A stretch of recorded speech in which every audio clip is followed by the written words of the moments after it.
like somebody that people like. Can't but help to think how fake it is. This world and this sports biz. I just want all of this paper though. So maybe I could try and change the shit. Maybe me, I'm too ambitious. Or maybe this a new dimension. Maybe them they too religious. Maybe they judge my intentions. But either way, I'm on my mission. In the sky, for our love, I'm a tired ribbon. Life's a bitch, lady, love my women. Forever you my lady, I'm your fucking nigga. Overtime, cause I ain't have a mic. I was in that Chevy playing Savage Life. Niggas looking like I had it wrong. Now them niggas know I had it right. They don't know about them sleepless nights. Them looking for a reason nice. They said 6 degrees of life. Opportunity, preparation. Yeah, man. Happy Thursday. Happy birthday, Nip. This is Two Touchdowns and Tangents.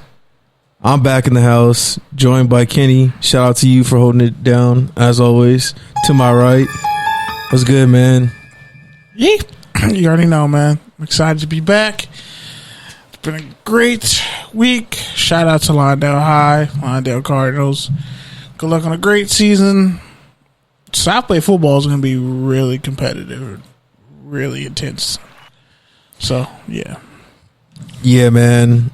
I really just wanted to play that overtime song because, I mean, it's always been one of my favorite Nipsey songs, but just this past week, it's really just resonated completely different for me.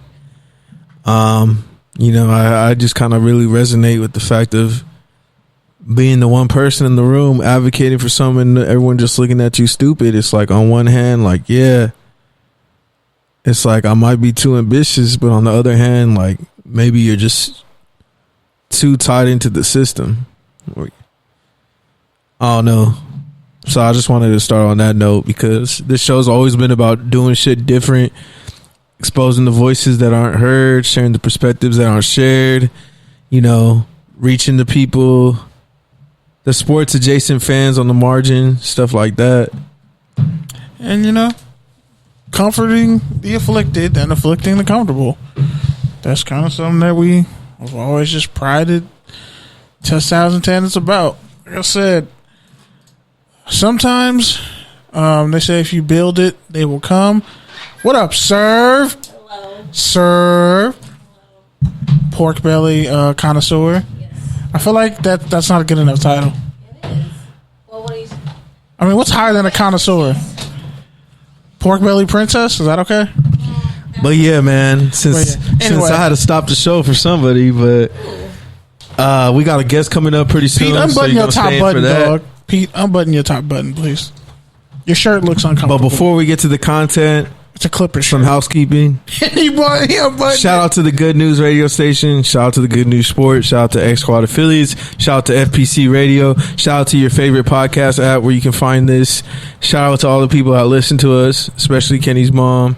Shout out to all of our friends. We're not going to cuss a lot this episode because we probably will. My mom said don't be cussing, Pete. So she listens. Before we get to our next guest, who's going to talk about fantasy football within the next few minutes, hey. I just really want to touch on the topic of the day that everyone's been discussing. It's a topic we've been talking about for really a long time, and it's basically the whole Jay-Z and Kaepernick situation. So, do you want to give the Kenny synopsis on this? All right, bet. Let's do this. Y'all made the worst possible mistake by letting me sit right next to the blue button. And serve. No water on the desk. Okay. No water on the desk. I'm thirsty. Why are you dry snitching? It's not dry. He really does. No, he really does. It's just because like this whole week you've been acting like the city girls have won something. They ain't won shit. Like all those times you came at me on Twitter in the past week, and like the city girls won nothing. Can you like to make up excuses? Just like the city girls. Nah, I'm just kidding. But anyway, City Boys already won. Like I said, we just waiting on our rings. Okay, anyway, so Jay-Z struck up a deal with Roger Goodell in the NFL. Revolt was it? Not Revolt. Rock Nation, his company, But what's his face? Charlamagne the God was there asking questions to Angie Martinez. A lot of people in the culture. They were there talking to Goodell. Quote unquote culture. Yeah, media, all that good stuff. But not like, no, some of those people's they're considered, the forefront. They're whatever. So I know you don't consider Charlamagne the forefront of the culture. I don't, but that's neither here nor there. I don't have time to get into it. I just don't. Who this? What? You don't have time to get into some vindictful shit? First off, I'm going to you just say that word again. Pause. Say that word again. Some vindictful shit. I'm going to, for a third time, try it again. Vindicated? Vindictive. Yeah, vindictive. There you go. All right, fuck you guys. You can't say words. You went to Miami and lost. Never mind. You an English major and you a recent college grad. I ain't been to school in 4 years. Leave me the fuck alone. I'm still waiting to get my I write diploma. journalism. I write at an 8th grade level. Fuck. Technically, it's a 5th grade level. Ooh. Yeah, something like that. But yeah, man, get to the shit because we don't got a lot of time. Oh yeah. Speaking of a lot of time. So Colin Kaepernick, ironically, on his Twitter account, he dropped a video early in the week. He's gone like 897 days without work. Jay-Z struck a deal pretty much where the NFL, all that money that they were talking about, that they were going to get and give to social justice causes. Well, Jay-Z got in on some of that action, some of that money, which is a very smart play to do. If you're talking about social justice and, all this other stuff, well, Jay-Z, who better than Jay-Z to get in on some of that bread? I'm surprised Diddy didn't do it, but I think it's probably because he said he wanted to own the Panthers and that just wasn't going to work out. And you saw how that worked out. And, well, a lot of people were pissed off that, because what's going to happen is the money and resources that Rock Nation is going to have in dealing with social justice is going to go into marketing, a lot of visuals, like commercials, airplay, stuff like that. So I read Bomani deal with a lot with Jones. the Super Bowl too. I read Bomani Jones and I was listening to him on the radio as well. He called ESPN LA, and essentially what he was saying, what he wrote about in his column was, the problem here and the reason why they reached out to Jay-Z was they wanted a black face. They couldn't get talent. They could not get talent after the whole Super Bowl situation, after Riri was calling everyone out, after Travis Scott got backlash for doing the Super Bowl. They couldn't get talent. But he's trash. That's the bottom line. They could not get talent, so they needed to bring somebody in, preferably a black face, with all these connections who can come in and book talent and successfully make the Super Bowl halftime show one of the grandest entertainment experiences on your television. Prince and Michael Jackson did. That's the real basis of the deal. And then the afterthought, this throw in, the added value, the second part of it was like, hey, Jay-Z's also going to help us with our philanthropy and this whole change initiative from the Players Coalition, social justice and all that stuff. Which is where that bag comes in. Because here's the thing, like, first of all, like Jay-Z doesn't need the players' money or the NFL's money. He can raise $200 million or whatever the coalition got like tomorrow. He has billionaire friends, and he has agents and Rock Nation, and he already represents a bunch of athletes. And I'm not even getting to that conflict of interest. The fact that he manages NFL Network personnel, NFL talent, and also players, which is a weird conflict of interest to me. Everything's a conflict of interest. Yeah, besides that, because the world's owned by like 5 people. But besides that, that's scarily true. Besides all that, it's like the NFL didn't need Jay-Z to do the social justice part of it. They needed him to do the talent part of it. And the fact that they're kind of looping the social justice element in part of it is really just kind of lazy. And honestly, we got to stop giving Jay-Z a pass because he's a lot closer to the billionaire than he is to the rapper from Brooklyn. From the Marcy Projects. So we got to get that straight. And also, let's not forget the fact that how many meals has Tidal cost people in this room?